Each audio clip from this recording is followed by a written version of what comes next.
Who's feeling tired right now? Raise your hand. I just raised my hand. I don't know if you raised yours, Doc.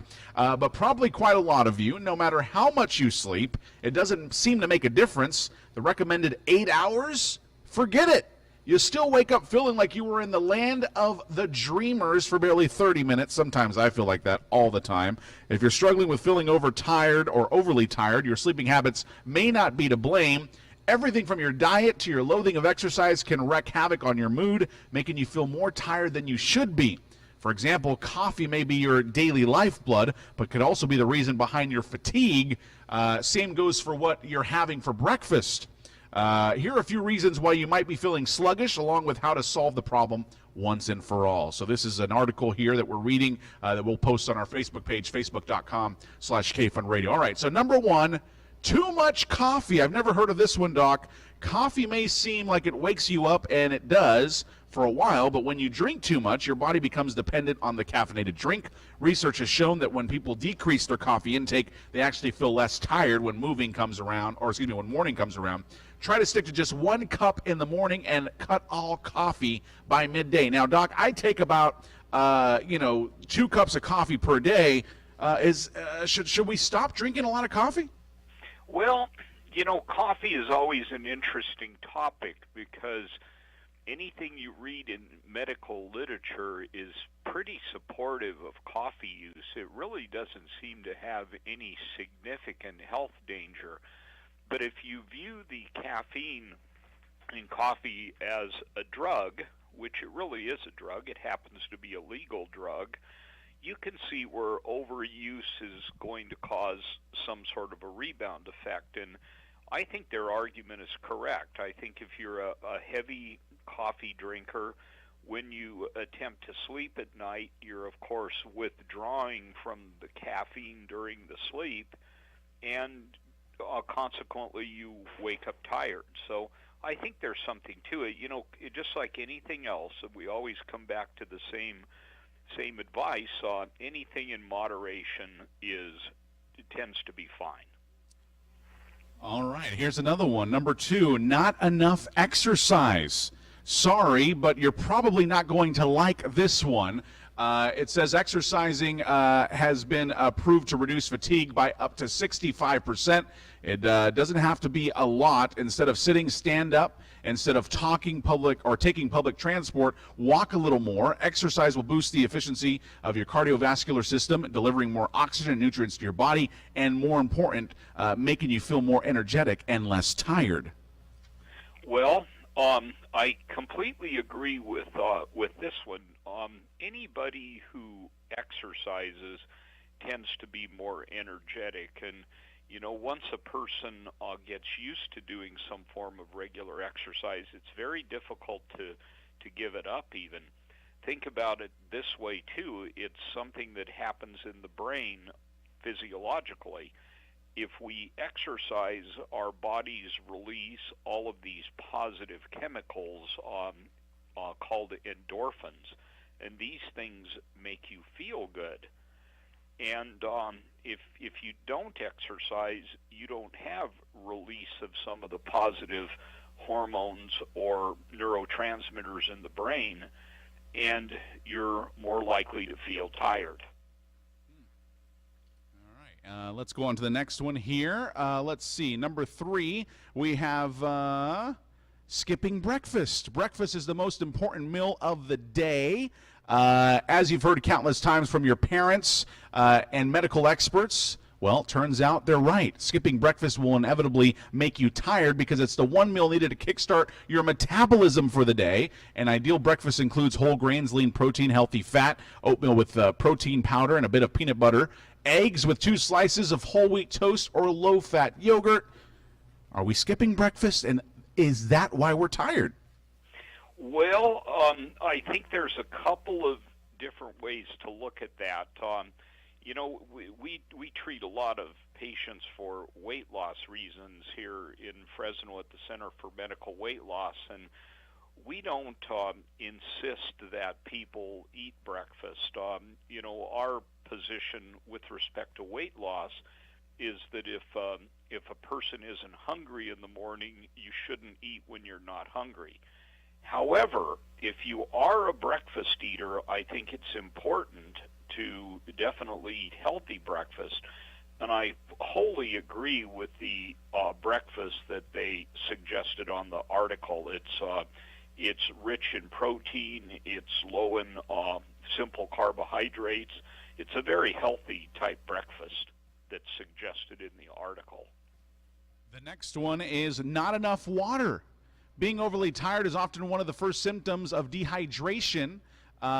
Plenty of studies have proved that our focus and energy levels improve when we're drinking the optimal amount of water. It sounds like a lot, but you should be drinking at least 8 glasses a day in order to stay hydrated, Doc. We're not drinking enough water. Yeah, specifically, those are 8-ounce glasses, so people should have 64 ounces of fluid a day, and 32 of those should be plain water.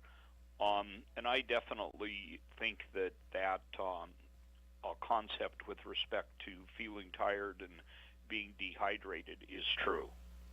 Drinking alcohol before bed. A glass of wine or 2 straight before you go to sleep is a big no-no. Alcohol does produce a sedative effect, making you tired, but it also creates a rebound of adrenaline, waking you back up again. For the wine or beer enthusiasts out there, not to worry. You can still have your nightcap. Just push it forward a little. Experts recommend, basically stopping all drinking around 3 hours before bedtime. Can't argue with that at all. We've known that and spoken to patients about it for a long time. A lot of people take sleeping pills, unfortunately, because they have difficulty sleeping. Other people would rather have an alcoholic beverage so that they feel drowsy and can sleep. But it isn't good because what happens is exactly what is noted in the article. You tend to wake up from REM sleep.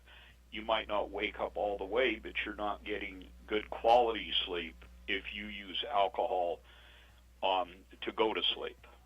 Food intolerances. An allergy to a certain ingredient or type of food typically causes things like rashes, headaches, and stomach pains and problems. But tiredness is something that's commonly overlooked. If you feel like you might have an intolerance to gluten, dairy, and the like, see a dietitian for tests. You know, I believe this is probably true. This is a very difficult problem to diagnose, though.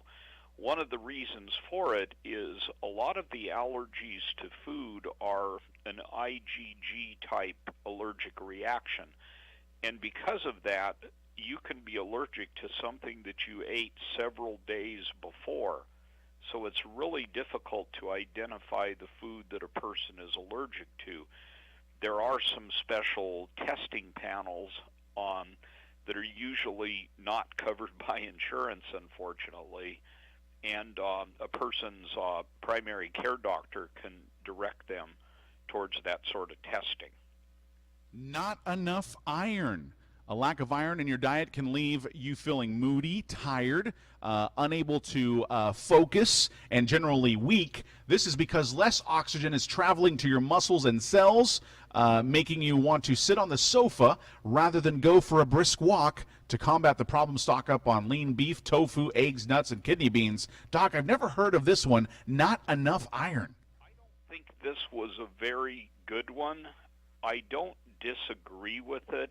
Sure, if you don't have enough iron, that's usually because you're anemic or you have a low blood count. People with normal blood counts should not supplement with iron unless their physician directs them to do so, because there are some exceptions to that rule. But I'd be a little bit careful with that one, especially if you've gone for your annual checkup and you know that your blood count is normal. Chances are you do not have an iron deficiency.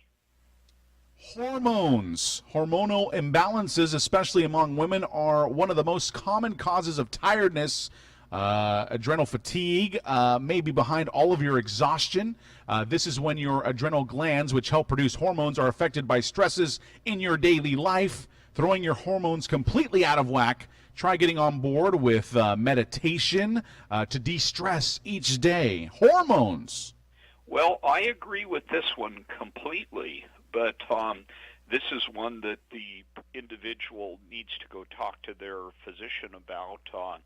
I recommend adrenal supplements to a lot of my patients because the adrenal glands secrete very important hormones, which are our fight or flight hormones and chemicals in addition to others. And I think we have such long working days nowadays, and we don't exercise enough, and just part of American lifestyle tends to cause an imbalance in our hormone levels. And I think supplementation with adrenal extracts is a useful thing to do. Well, I'd like to add something though before we conclude. There was something very important left out on this article, and that is the idea of a sleep-disordered breathing. Many of us have heard of sleep apnea and restless leg syndrome, and these are conditions that I always consider first when a patient tells me that I'm tired all of the time. And I think people need to make sure and mention that to their doctor, because you don't want to miss a diagnosis of sleep apnea because it can actually be life-threatening. Oh, man, yeah, we've talked about it in the past here on the show. We might have to revisit that to remind people about that. So, Dr. Golden, thank you for joining us this morning. We have a new graphic up here on the video screen. I want to confirm that this is your actual phone number, 559-432-0716. Is that the number to your office? Yes. Okay, all right, good. So we did a good job by putting the right number there. So that's how you can get in touch with Dr. Golden. The number was on display here throughout this entire interview. And also, Dr. Golden, you tell us to Google something as well, right? Yeah, if you Google the Center for Medical Weight Loss Fresno, you can find us that way. All right, and Dr. Golden, what do we tell our listeners and viewers every Wednesday? Well, we need to get out there and take a little walk today. That is right. Take a little walk, and you might have to wear a sweater or maybe a scarf because we don't want you to get a cold, right, Doc? We don't want that, and we look forward to our event coming up in the springtime where we're all going to take a little walk one day. Oh, man, I cannot wait to actually start working on that. And you and I need to have a little lunch here pretty soon to talk about that. But Dr. Golden, thank you again so very much for joining us, and we'll talk to you next week. Okay, thank you. Dr. Golden, everybody. Make sure to get in touch with them. If you need to speak to Dr. Golden, 559-432-0716, as it shows on the graphic here, 559-432-0716. It's the Eggs, Bacon, and Joey Morning Show. Stay with us. Don't go anywhere.